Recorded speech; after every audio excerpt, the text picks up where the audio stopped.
Welcome to Season 5 of E-commerce Fastlane. This podcast helps resilient entrepreneurs, marketers, and founders to accelerate growth and thrive with Shopify. And now on to 228. You're listening to E-commerce Fastlane, the podcast show to help you build, manage, grow, and scale a successful and thriving company. Powered by Shopify. Listen to real conversations with partners and subject matter experts as they share proven practical strategies, platforms, and the best Shopify apps to help you accelerate your business. The time is now for you to improve efficiencies, grow revenue, profit, and lifetime customer loyalty. Please welcome your host, startup founder, and strategic advisor, Steve Hutt. This episode is brought to you by .digital, a customer engagement platform that's been innovating for over 20 years, helping digital marketers and developers deliver communications across the customer journey. Now, .digital grew from a pub in the UK to a global organization with over 350 employees, serving 4,000 customers that span industries from e-commerce all the way through to not-for-profit. If you need to engage smarter, convert faster, and deliver big, .digital is with you every step of the way. And they're just getting started, from transactional emails to SMS campaigns, segment analytics to communication APIs. .digital is at the forefront of customer engagement. Learn more about their incredible solution, why they're part of the Shopify Plus certified app program. Get all the details today at .digital.com. Well, hey there, it's Steve Hutt, and welcome back to the E-commerce Fastlane podcast. Now, if this is your first time listening, this is an e-commerce show where we have honest and transparent conversations about building and thriving with your store powered by Shopify or Shopify Plus. Now, if you're an ambitious, lifelong learner, which you probably are since you're here today, you're definitely in the right place. Now, new episodes are available twice weekly with your favorite podcast players like Apple Podcast, Stitcher, Google Play, Spotify, and many more. You can also stream current episodes, including a very relevant back catalog, directly from ecommercefastlane.com. Now, in today's episode is actually an encore. My guest is Robin Smith. He is the CEO and co-founder of a company called VL OMNI. That's Virtual Logistics, but it's VL OMNI. And they are an integration platform for managed what's called iPaas data integration. So that's integrated product as a service. And what they do is they help empower businesses like Shopify brands to accelerate their growth by integrating their systems, their channels, partners, applications, everything all together based on their specific needs. This is a great conversation. I believe it's timely right now. A lot of brands I'm speaking to right now, and that might be you listening today, they're looking to make investments to accelerate their growth through some of their connected systems they currently have, so legacy systems, and maybe any new systems they might be adding onto the mix. So it's exciting to have Robin again on the show. So welcome to E-commerce Fastlane. Well, thank you very much, Steve, and it's great to be here again and excited to be speaking to your listeners.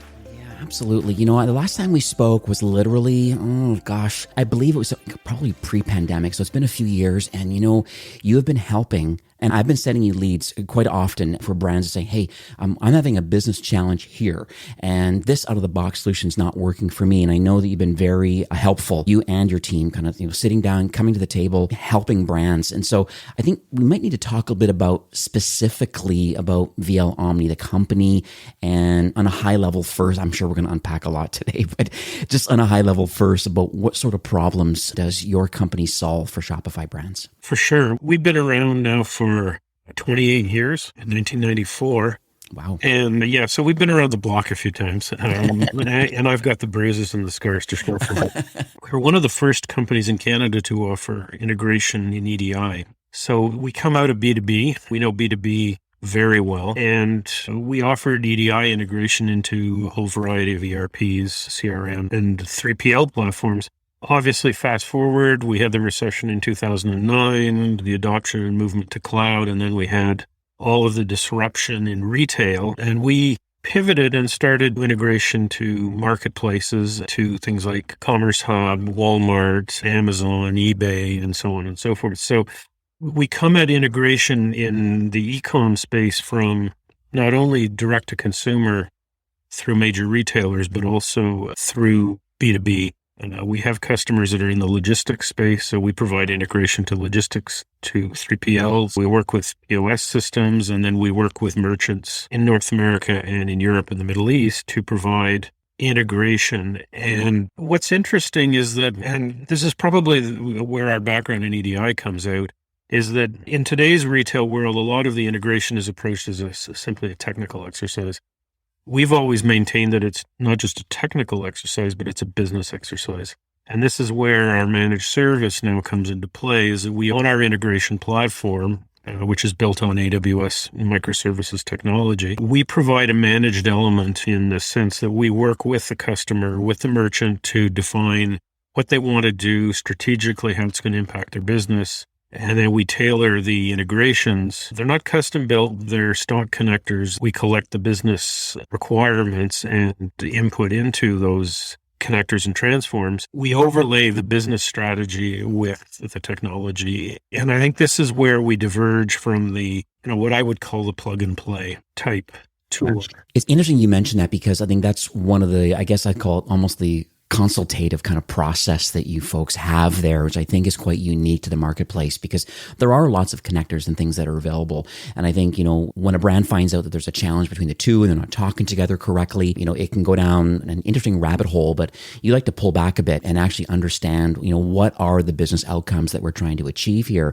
And let's talk about it and let's lay it out on paper so we can actually figure it out. So, and I have firsthand knowledge because I have many brands that have used your services, but maybe you can just share with those listening today, just to talk a little bit more about how it works. How can a Shopify brand, what can they expect out of this kind of consultative process to learn what they currently have as their tech stack and kind of where they're trying to move to into the future? Yeah, and I think within the Shopify merchant community, you've got to identify the ones that can benefit from the approach. So you've got merchants that are using, what I would call plug and play type solutions. So they may be an off-the-shelf OMS with Shopify, and they're using QuickBooks. So all these things, there's a plug that allows you to connect them together. Those guys, unless they're at a point where they're scaling and they're into the 20, 30, $40 million, and they're really struggling with operational issues, are probably not in our target profile. So the ones that would be were the ones that on the back end are now running an ERP. They may be using 3PLs or have their own warehouses, and there's a certain level of complexity to their operation. They are the ones that can benefit significantly. So our approach actually starts in the sales cycle, and it's really about having a conversation with the customer around what it is that they are looking to do. And, everybody says, well, I want you to connect my ERP to my Shopify. Yeah, well, what does that mean? Do you want us to do orders? What channels do you have in your Shopify store? Do you have POS? Are you getting your Amazon orders or your Walmart orders? Have you integrated some funky outside form, with Zapier? All of these kinds of things come into play when you start to look at orders. And then we get into the granularity around your tax authorities and your ship methods, and just get an understanding of how the business operates. And then you get into more complex things, which are things like order cancellations and line item cancellations and refunds and fulfillment. Who's doing your fulfillment, and how does that work? You see a lot of companies that are bypassing the ERP and having the 3PL go directly in and out of the Shopify store. And that creates, as one scales, a huge number of issues around multi-channel velocity and the ability to now start to segment inventory by location. And so it's all of this kind of stuff that we dig into, and that allows us then to formulate an action plan and a budget around what the customer wants to do. The reality is, and I think kudos to Shopify for surfacing this whole ERP integration program, because what it's done is it's changed the conversation from integration is a necessity to there are different types of ways to do integration. And I think that's really important. So just digging into the business processes allows us now to understand the business, the operational needs, but also get a better sense of how the interactions with the ERP are going to happen. Right. You know what's interesting too is that because you've been in this industry a long time, like dating way back in the EDI days, and just kept slowly pivoting toward, like you said, more cloud-based kind of services, and now really doubling down on a lot of Shopify and kind of e-commerce. Commerce in general is quite a hot market.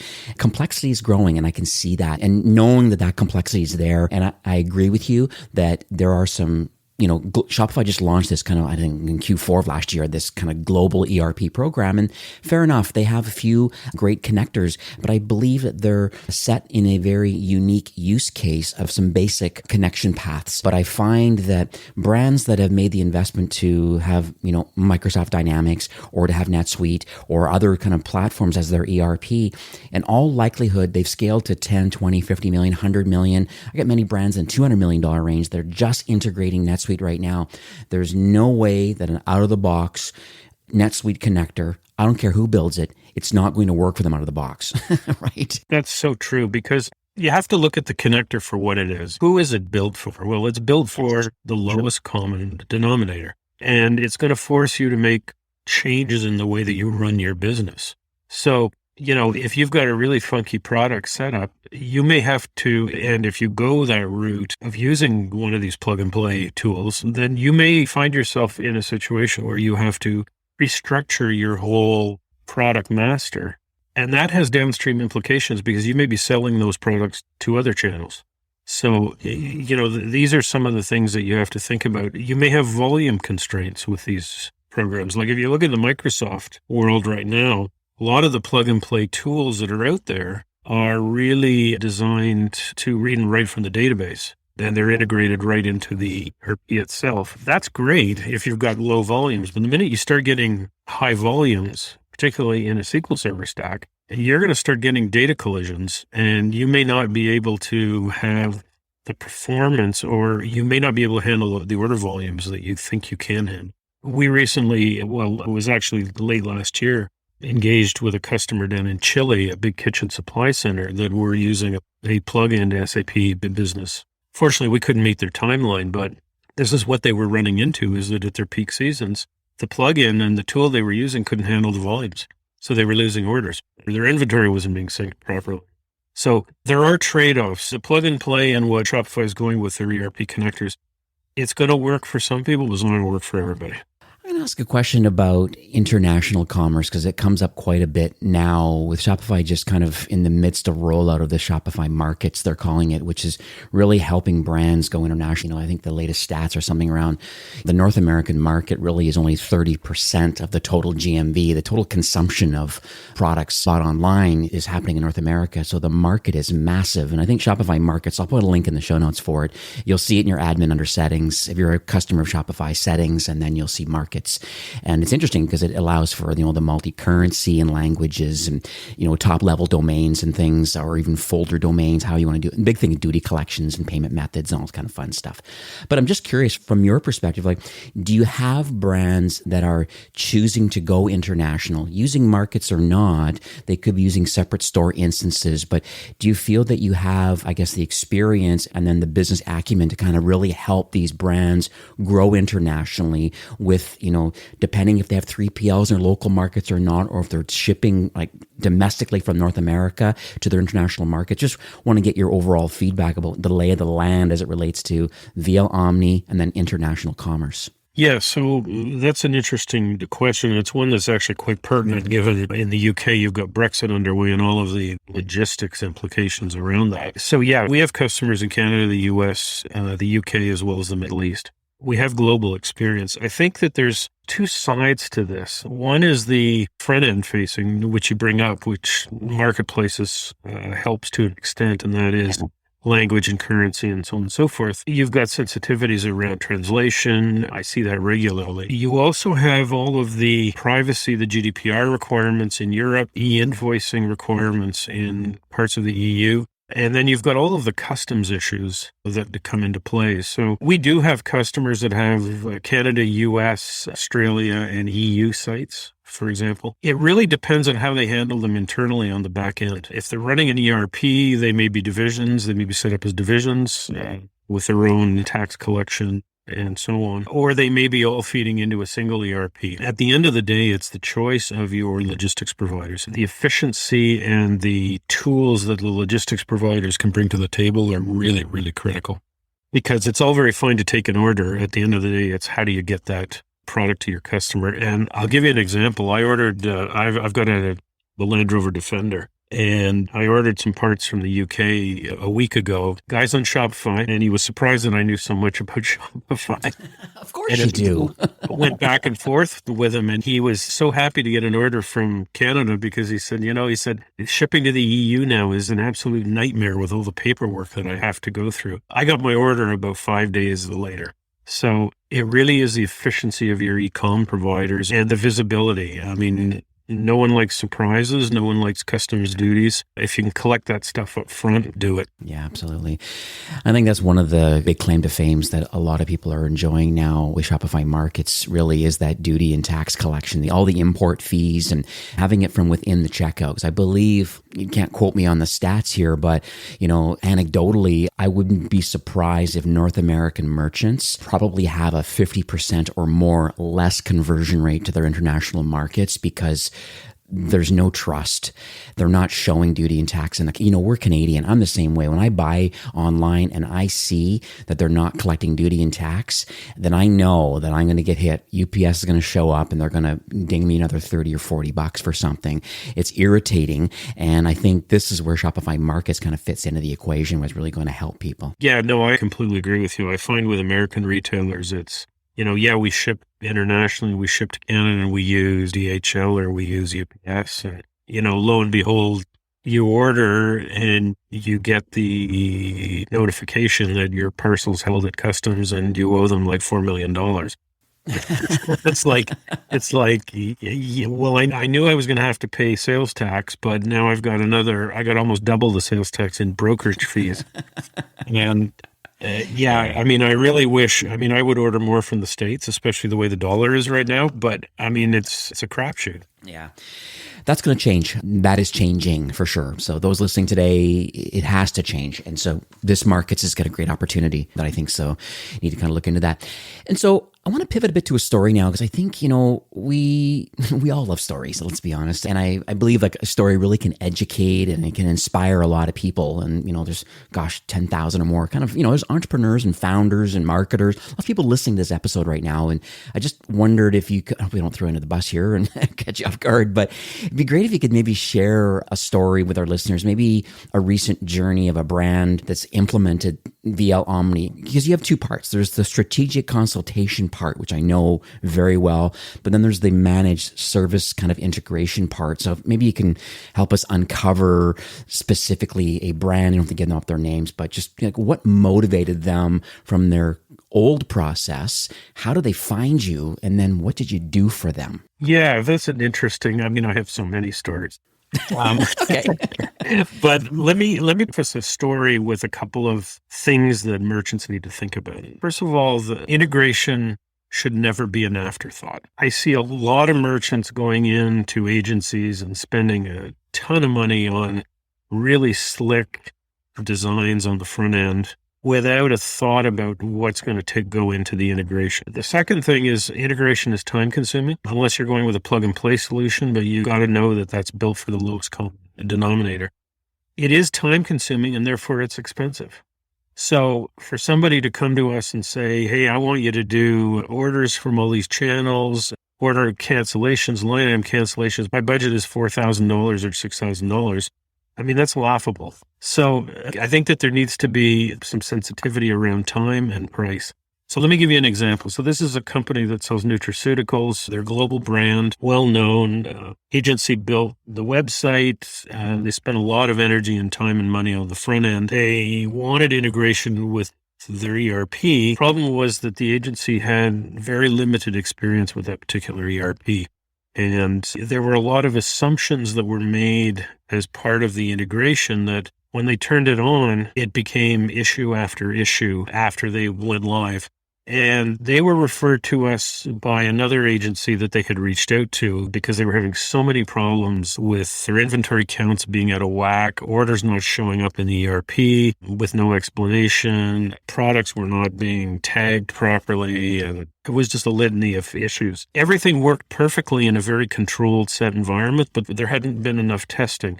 And that's the third item that I think that is really, really critical that merchants need to think about, is that you absolutely have to give yourself enough time to test your business scenarios, because even if you have all the right stakeholders at the table, there are going to be business scenarios that nobody's thought of that come out of the woodwork. So you've got to be prepared to handle those and not just throw up your arms and say, well, the integration doesn't work, you guys are no good. It's that we strive, and this is where the strategy and the managed service comes in, we strive to understand as much as possible about the business, but I'm not in your business day to day, so I don't know all the nitty gritty and the details. But suffice it to say, these guys were having a huge number of problems. They came to us, they were referred to us. We went through the issues and we discussed how we would solve them. And they asked us to work with their existing integration. And we said, no, I mean, we're not going to take over somebody's code that we don't know anything about. And it was custom DIY code that the agency had actually built. They had no documentation. They didn't know how it worked. They had a superficial idea of how some of the triggers and some of the things worked, but they hadn't been willing to pay for enough clarity from the agency that they were sort of blind when they came to us. We went through a discovery with them, laid out some of the issues, how we would solve them. And what came out of it was that there was setup on their ERP that they hadn't done, that needed to be done, and they needed to get a consultant in to fix some of the things around tax authorities and how they were being written to GL accounts. They hadn't tested enough with their discounts to make sure the discounts were hitting properly. So it was all of these kinds of things that once we got into it, and it was a little bit adversarial at first, there were pushback. There was pushback. There always is. There always is. Now they realize the journey we took them through, they're in a much better place. And this is a site that wanted to do B2B, and somebody from their ERP vendor recommended they look at a plugin, and they approached us and said, well, could we have used this? And I said, well, no, because if you want to do B2B, this particular plugin that they're proposing is only designed for B2C. And that's another can of worms as B2B becomes much more prevalent and really in many, many companies, the leading edge. This is another whole area that companies that are looking at the Shopify ERP tools for integration need to pay attention to. If you're using plugins like Returnly or Loop for returns, those plugins probably won't handle return orders. So that's something to think about because you have to go directly to their APIs to pull those, and those are outside of the normal Shopify APIs. If you're using, say, SparkLayer's B2B plugin, which is really a fantastic tool, you got to feed pricing into that, not into Shopify. So here again, a plugin probably won't work. So you really need to step back and think about what you're doing, and this is where the strategic consulting comes into play. And the managed element is, okay, as we work our way through it, we're not just simply setting something up and turning it on, but we're actually working with you to determine what's the best way to handle the business scenarios. Yeah, that's lovely. What I want to chat about too is about your sweet spot for customer, because I believe that's important. You made a comment saying that if someone is under the impression that, this is a $5,000 problem or even a $10,000 problem, then, VL Omni is not the right solution for you. And I get that. And so I just would love to kind of understand, the market that you've carved for the brand and the types of customers that you're looking for. Because those listening today, I just want them to kind of choose to continue listening to this episode and saying, hey, you know what? That's where we are. We're in that kind of complexity in GMV today. And here's our growth goal. So what does your perfect customer look like? Well, our perfect customer is one that's got a tech stack that can be integrated to. That's first and foremost. You would be astounded at the people who come across. Their back-end infrastructure is so antiquated that you can't do things. They've got a laundry list of 10 things that they want to do, but when you dig through it, there's only about 4 that you can set up because of the tech stack. Those with newer ERPs and that are more cloud-based ERPs, if they're true ERPs, because there's a lot of platforms out there that masquerade as ERPs that are not even close to an ERP. ERP has financial information in it. Then you've got to really look at the business processes that they want to put in place. There has to be an openness to do that. There needs to be some complexity in their tech stack. And there needs to be some complexity in their operations. They could be doing B2C and B2B. Our ideal customer does both. And typically those are the ones that we attract. They running finance and operations from the Microsoft suite, Nav, AX, Business Central, SAP, ECC, SysPro, Sage X3. Those are the kinds of products that we deal with. We need to work closely with the ERP vendor because more often than not, there is configuration that's required on the ERP side of things. And we need to work with whoever's built the Shopify site to actually align the tech stack on the back end with the front end. And I'll give you an example. We're in the process right now of building a BOPUS scenario, buy online, pick up in store, where there are real-time inventory calls being made on the product page by geolocation through us to the ERP APIs to be able to show real-time visibility on the product page at a particular store location. That requires under the hood work on the Shopify side of things. And then it requires us to handle the requests coming from Shopify through to the APIs or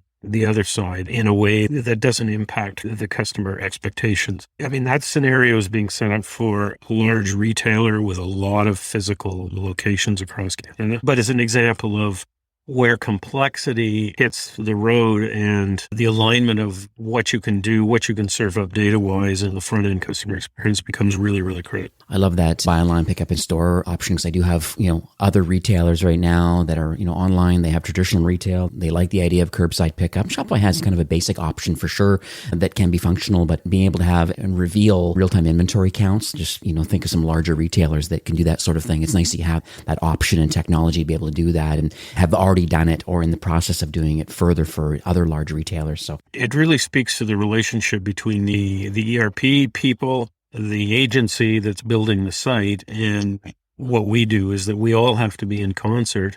We all have to have worked through the business scenario and figured out what's the best way to handle it, all the while keeping the lightweightness of the front end in place. Right. So let's talk about the future for VL Omni, because like I said, it's been a few years since I've last, and when I say the future, it's 28 years already, but if you're not moving, in my opinion, then you're going backwards. That's just the way technology is. I'm just curious, do you have a North Star for 22? I mean, we're kind of getting on the pandemic. Maybe things are slowly. I would hope to get through this bloody pandemic. So I think it's important that the audience understands the integration and the requirements on that merchants are driving are getting more sophisticated and more complex. I had said this a couple of years ago that e-com was fairly simplistic compared to bricks and mortar retail, and that it was just a matter of time before e-com was going to pick up. I think that merchants who have bricks and mortar and are looking at e-com need to think of e-com as a store with all of the complexity of a store. And those that are pure play e-com, customers' expectations are getting more and more sophisticated. They're more demanding. There's more requirements for versatility, for timeliness and accuracy. And I think that what we've focused on, we made a big pivot when we launched our platform. We were selling on-premise middleware. We developed our own platform in AWS microservices, and we've really buckled down and doubled down on building that technology out. So our tech stack now, we run facilities in Virginia, Montreal, and in Ireland. And we've worked very closely with Amazon on the AWS services side to ensure that what we're building is forward-thinking and resilient enough to take us into the complexity that we've got. I think that we're seeing a constant evolution in our connectors. Our connectors are not static because there's so many business cases that get thrown at us that we can set up, but they're not set up in the connectors currently. And that's where I think the future is more functionality, more flexibility, more resiliency, higher volumes. We had a customer, I'm not going to name them, but they sell skis, who on Black Friday, they did one of those old school type of the first 100 people get their TV for $5 kind of thing that you used to see in the old days of bricks and mortar. Well, they did that on their Shopify site, and we got 200 orders in the first 4 seconds. That's a flash sale. That was a flash sale. Thank God Shopify throttles their webhooks. But if we didn't have the platform we had, there was no way that they could have handled that kind of volume. Yeah, that happens. That happens a lot. I have a couple flash sellers too, and there's always the inventory syncing problem. And we always say, you got to turn off a bunch of things. Like we can talk to engineering internally and say, hey, they're going to run a flash sale. We better think about boosting things up. Okay, fair enough. Thanks for giving us the heads up on that. But there's also just the website itself and all its third-party dependencies that are kind of slowing some things down. Yep. Yeah, you have to be lean. You've really got to be lean. And then to come back to the rest of your question about where we're going, we're focusing much more on platform-specific connectors, building out our Shopify robustness. Our Shopify connectors are pretty rich, but we constantly come across new cases that we've got to develop for. So we've got ongoing iterative development. We're constantly building the platform to make it more robust, more solid, more performant. So it's a never-ending thing. Good. That's lovely. Love to hear that. We are nearing the end of the show for today. I really enjoy this conversation because it feels like it's very impactful and very timely, because I do have brands that are in that kind of, I believe in your sweet spot of, GMV and complexity and maturity is certain, and I think have a reasonable tech stack that can be integrated correctly based on the business outcomes they want. And so I appreciate you coming on the show today. And I just would love to know, where should we send people that are listening today? Do you have any websites or any recommendations kind of moving forward? Sure. Website, vlomni.com. They can subscribe to our newsletter on the site. We have a blog. And for those of you who are really starting out and thinking about integration, or you've got a plug and play that you're having trouble with, we have Integration 101 introductory guide. We also we did with One Rockwell out of New York, we did a total cost of ownership ebook that has quite a meaty section in there on costs of integration and the different types of integration. So we've got a lot of resources on our website. Actually, we get hit on our website from all over the world, people looking at the resources that we've got. So yeah, I almost think that we should be, some sort of a course offering sometimes. But take a look at the website. That's your first point of contact with us. Absolutely. I'll put that all in the show notes. So vlomni.com. I'll have that there. And then all the links to everything in your blog. I actually subscribe to the blog. I think I even syndicate a lot of your content on e-commerce Fastlane too, just to kind of cast a wider net for discovery. I've not seen the One Rockwell article yet and that ebook, so I'm going to download that guy too. See, life of learning, right?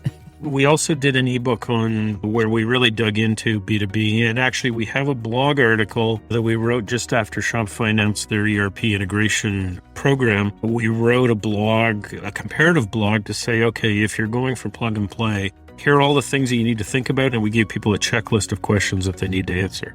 Wow, that's lovely. That's perfect. Okay, maybe I'll chat after recording today, and I'll make sure I get that link, or I'll search for it and add it to the show notes again too. So, but just once again, I just want to thank you for your encore recording. We'll make this an annual event from now on. We'll make sure we get that in the books for next year. I know you know this, but I like to end my show off that Shopify really does have a mission to make commerce better for everyone, and it is clear to me that I know for a fact that VL Omni really is also in tight alignment with wanting to help Shopify brands to improve efficiencies for sure. Number one, through your consultative kind of approach you have, which I think is fantastic, along with your platform. And I just wanted to thank you for, number one, taking time and coming on the show today. It's always, I learn a ton. If you see my notes, I have 2 pages of notes. Just honestly, it's a life of learning. And I just want to thank you for giving back to the Shopify ecosystem.